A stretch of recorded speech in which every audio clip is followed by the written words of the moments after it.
जानकी के पास 4 गाय थी जिनकी वो बहुत मन से देखभाल किया करती थी।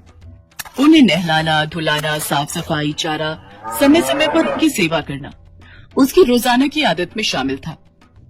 अरे आ रही हूँ, रुको रुको, मुझे पता है तुम चारों को भूख लगी है। अरे ये धन्नो कहाँ गई? धन्नो, ओ धन्नो। माँ क्यों चिंता कर रही हो? मैं इसे घुमाने ले गया था। हाँ, हे भगवान, मेरी तो जान ही निकल गई थी। मदन बेटा, तुझे पता है इन चारों में मेरी जान बसती है। तू मुझे बिना बताए इन्हें कहीं मत ले जाया कर। माँ मुझे पता है जब तक सुबह उठकर तुम इन चारों का चेहरा नहीं देख लेती हो तुम्हारा दिन नहीं उगता, पर ये धन्नो बहुत शरारती हो गई है। सुबह सुबह घुमाने के लिए शोर मचाने लगी थी। चलो अब तुम चारों अपना चारा खाओ। मदन बेटा, तू भी नहा धो ले, तब तक मैं तेरे लिए रोटी बना देती हूँ। फिर दूध लेने वाले ग्राहक आने शुरू हो जाएंगे। मुझे पता है तू भी काम में लग जाएगा। जानकी भाभी कब तक अकेली सारा काम संभालती रहोगी? मदन की शादी कर दो, बहू आ जाएगी तो तुम्हें भी सहारा मिलेगा। वैसे एक अच्छा रिश्ता लाया हूँ। मेरे एक दोस्त की बेटी है, चंद्रिका नाम है। कहो तो तुम्हारे मदन के लिए बात चलाऊं? जमींदार साहब, मैं तो कब से सोच रही थी मदन के लिए कोई अच्छी लड़की मिल जाए। अब आप रिश्ता बता ही रहे हो तो इससे बढ़िया क्या बात होगी। तो ठीक है भाभी, मैं बात आगे बढ़ाता हूँ। और फिर शुभ मुहूर्त में मदन की शादी चंद्रिका के साथ हो जाती है। चंद्रिका वैसे तो ठीक स्वभाव की थी, पर बहुत कामचोर थी। उसकी आदत थी कि वो कोई भी काम करने से बचती थी। मदन की शादी को 3 महीने बीत चुके थे। जानकी ने सोचा अब तो बहू थोड़ा बहुत काम करेगी, पर चंद्रिका तो 10 बजे से पहले सोकर ही नहीं उठती थी। पता नहीं मेरे मरने के बाद क्या होगा। सोचा था बहू आएगी तो थोड़ा काम में मदद मिलेगी, पर ये तो 10 बजे से पहले सोकर ही नहीं उठती है। चंद्रिका, थोड़ा तो ख्याल करा करो। माँ सुबह 5 बजे से उठकर सारे घर का काम करती है, फिर चारों गायों की देखभाल करती है। तुम उनकी थोड़ी बहुत तो मदद कर ही दिया करो। देखो जी, मैं यहाँ पर काम करने के लिए नहीं आई हूँ और ना ही मुझे काम करने की आदत है, और मुझसे ये गाय नहीं संभाली जाती। ये तुम्हारी माँ की चहेती है तो वही संभालेंगी। चंद्रिका बहू, जरा गाय भूसे के लिए आवाज लगा रही है, थोड़ा भूसा तो डाल दो। मैं यहाँ दूध के डिब्बे धो रही हूँ। चंद्रिका, माँ आवाज लगा रही है, चली जाओ। एक नहीं 4 गाय पाल रखी है। भगवान करे ये चारों गाय कहीं गायब हो जाए, फिर न रहेगा बांस न बजेगी बांसुरी। कहते हैं कभी कभी मनुष्य की जिह्वा पर सरस्वती का वास होता है। जिस समय चंद्रिका भगवान को याद करके ये शब्द बोल रही थी, उसी समय आकाश मार्ग से एक अप्सरा गुजर रही थी। लगता है ये कोई दुखियारी औरत है जो अपनी चारों गायों से दुखी है।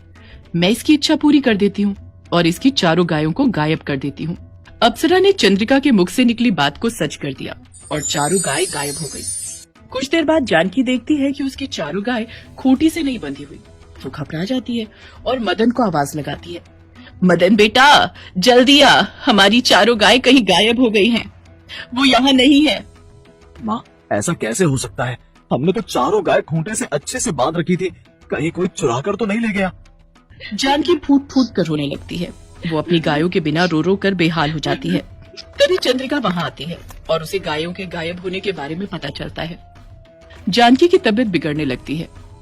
ऐसा कैसे हो सकता है? हमारी चारों गाय आखिर कहाँ गई होंगी? माँ जी, अपने आप को संभालिए। मदन बेटा, अगर मेरी चारों गाय नहीं मिली तो मैं अपनी जान दे दूंगी। जानकी अपनी गायों के बिना बिल्कुल उदास हो गई थी। उसका न खाने का मन करता था न कुछ पीने का, इसलिए जानकी बीमार रहने लगी और उसकी तबीयत बहुत खराब हो गई। ये देखकर मदन और चंद्रिका बहुत उदास थे। एक दिन चंद्रिका आंगन में उदास बैठी थी, तभी वो अप्सरा एक बार फिर वहाँ से गुजरी तो उसने चंद्रिका को फिर से उदास देखा। अरे, ये तो वही औरत है जो उस दिन उदास थी, आज फिर ये उदास है। अब इसे क्या परेशानी हो सकती है? मुझे उसके पास जाकर पूछना ही होगा। अप्सरा एक औरत का रूप लेकर चंद्रिका के पास जाती है। क्या हुआ, तुम उदास क्यों बैठी हो? अम्मा, मेरी सास जिन गायों को बहुत प्यार से पालती थी, उनकी देखभाल करती थी, न जाने वो चारों गाय कहाँ गायब हो गई।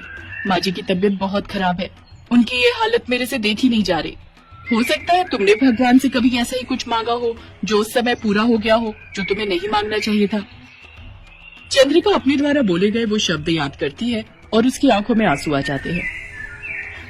मुझे याद आ गया, मैंने ही भगवान से ऐसी विनती की थी। मुझे अपनी भूल का एहसास हो गया है। मैंने अपने फायदे के लिए माँ जी के दिल को दुख दिया है। काश वो चारों गाय फिर से वापस आ जाए। मैं उन्हें बहुत प्यार करूंगी और उनकी खूब देखभाल करूंगी। चंद्रिका के इतना कहते ही वो औरत अप्सरा के रूप में आ जाती है। ये देखकर चंद्रिका चौंक जाती है। वो देखो चंद्रिका, तुम्हारी चारों गाय आराम से खूंटी से बंधी चारा खा रही हैं। मैंने ही तुम्हारी चारों गाय गायब की थी। तुम्हें अपनी भूल का एहसास हो गया, इसलिए मैंने तुम्हारी चारों गाय तुम्हें वापस कर दी। अब तुम इनकी खूब देखभाल करना, मैं चलती हूँ। चारों गाय वापस देखकर अप्सरा वहां से चलती है। अपनी गायों की आवाज सुनकर जानकी खुशी से उठ बैठती है।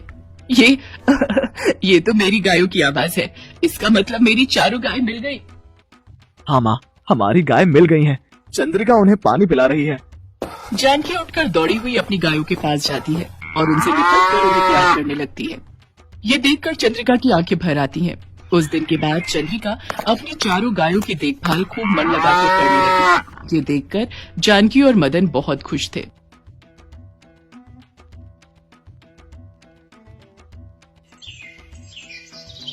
उर्मिला माधोपुर गांव में रहती थी।